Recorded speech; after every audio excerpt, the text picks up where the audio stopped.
These are old printers, computers, and phones, and this machine's shredding them to be recycled.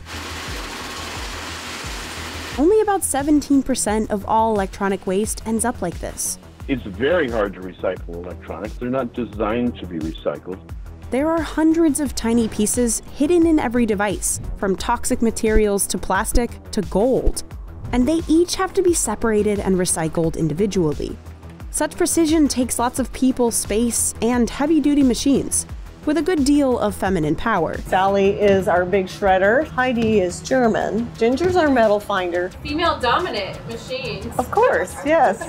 And if everything goes right, there's lots of money to be made.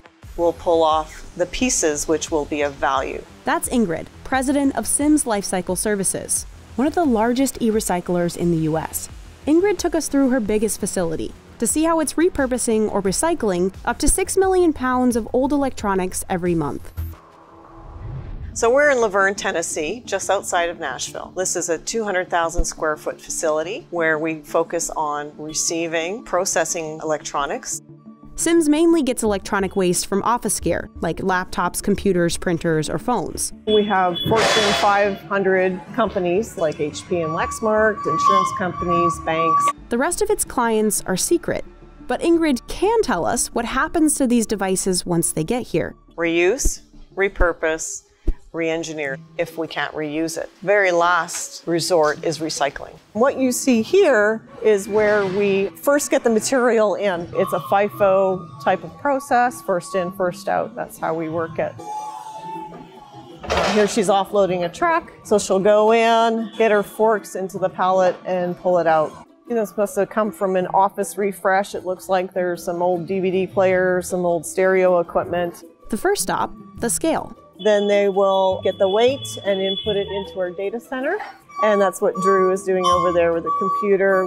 Then it gets tagged with a barcode. It'll tell us whether we go to destroy, recycle, or we go to reuse. The building's broken up into recycling on the right and reuse on the left. We'll start here. If we can reuse it and reuse the parts, then you're not making a new part. So this is the part harvesting area for laptops. Sometimes when you can't sell the whole laptop, we can remove parts from it and either rebuild a laptop to sell or sell the parts. To get all these tiny pieces out of a device without hurting them, it takes a lot of skill and different screws, a lot of different screws.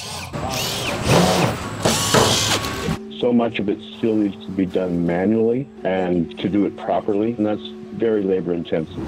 Memory units, processors, screens, keyboards, and motherboards can all be reused. Workers will clean them, check that they're functioning, and send them back into inventory to be sold again. Lots of times when we're allowed to sell units, we'll do revenue share with it. So we'll share revenue with the client. So that's kind of a nice way to add life to the electronics and then also get some revenue back. Big hard drives pulled from computers or servers are another moneymaker, but they come with an added challenge of security. You can see the fence up. You need a key card to get in. I don't know if I have access. Oh, I do. So here is where you'll see the higher value material. Any stored data has to be wiped before a drive can be resold. We have a lot of banks and insurance companies as our clients, so you can well imagine that those folks want their data erased properly. This is where you'll see some of the wiping going on of the hard drives. At the end here, these have already been done, so they're ready to go to the next step to get resold. So our drives will sell wholesale or on eBay. You can see these guys are deemed for eBay. So you'll see 1 terabyte, 500 gigabytes, all different size drives. These smaller drives, there just isn't any value in it anymore. So if something's simply not worth Sims' time to refurbish, it's sent to be recycled. On the other side is destroy, recycle. And over here, we have a lot of folks that are depackaging and also removing hazards. This part's called demanufacturing. So we'll remove hazards, batteries, and all that type of thing before it goes to be shredded. On this side, there's a lot of hazardous materials in electronics, like mercury, cadmium, and lead. And if devices end up in landfills, that bad stuff could do major damage to groundwater and soil. This is what we want to ensure does not go into the shredder because this could be really dangerous for fire. If we leave toner in there, I mean, it goes up. like nothing. Toner is explosive. And then the plastic acts as a fuel source. That's our biggest challenge. Everything that's not hazardous gets shredded. So this is Lori, and Lori is running the shredder, all with a mouse, right, Lori? This is the control room. I have control of how much goes in the shredder, how much is on the belts. I can stop the belt, I can speed it up, I can jog it. It's a 400 horsepower quad shredder, which means you have these teeth that are grinding up all the material here, and those are nice printers that are getting eaten up and ground out to this on the outside. And this is the really cool part. It's very noisy. The first thing that we're trying to do is remove any steel. A giant magnet overhead pulls out all the steel. This is where the charge is added to the material, and based on the plus and minus will repel. So the aluminum gets thrown the farthest away, so that's why aluminum is here. Then the circuit board is in the middle, and the plastic falls right down because it doesn't accept the charge. The leftover mix heads to another machine named Heidi. Heidi is German. Originally, we were using it to separate plastic, but the technology wasn't keeping up. It doesn't work on black plastic, and you see today, everything's black plastic.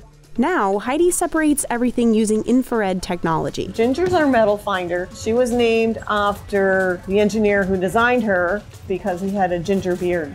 And Ginger is just taking out any further metal that's still within the plastic mix. What's left goes into the Dutch sink float machine, named Otto. So I guess that's the only male machine we have. In Otto, plastic floats, while everything else sinks. We scoop off the top, the good stuff, and that's what will go to Montreal to our plastic compounder, and then goes back to HP to get reused into parts. And those raw materials can make Sims some pretty good money. So we really want to recover that value. Every electronic has precious metals in it. Some gold, some copper, some platinum, some palladium. So all these elements can be separated and sold to be reused piecemeal. The copper and precious metal streams will go to a copper smelter in Canada or in Europe or Japan. The steel will go to a steel mill here in Tennessee. But with more than 75% of e-waste landfill bound, companies are missing out on huge profits. To put it in perspective, in 2019, an estimated $57 billion worth of precious metals and valuables in electronics were thrown away or burned. If we recycle it, then we're not digging holes and mining for virgin metals. It's a way to get some really precious commodities without expending all that energy and damage to the environment.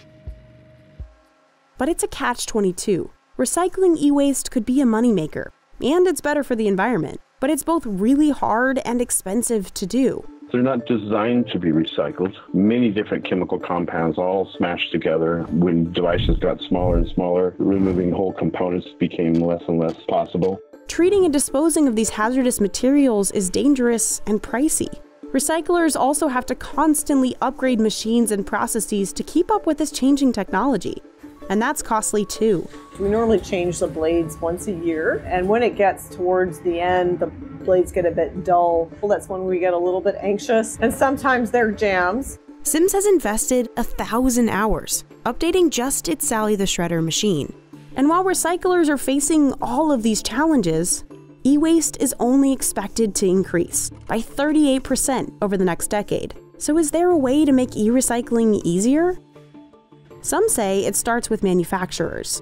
What a lot of the manufacturers are focused on, rather than making products live a long time, they see their way out is to keep selling as many products as they can as rapidly as possible. And they try to compensate by saying, don't worry, it's recyclable. And so this churn and burn mentality is very harmful. Jim thinks one solution could be for manufacturers to create electronics that are actually meant to be recycled. For example, making devices that don't have toxins, so they're safer and easier to break down. But until that happens, Sims will keep wiping and shredding those hard-to-recycle electronics.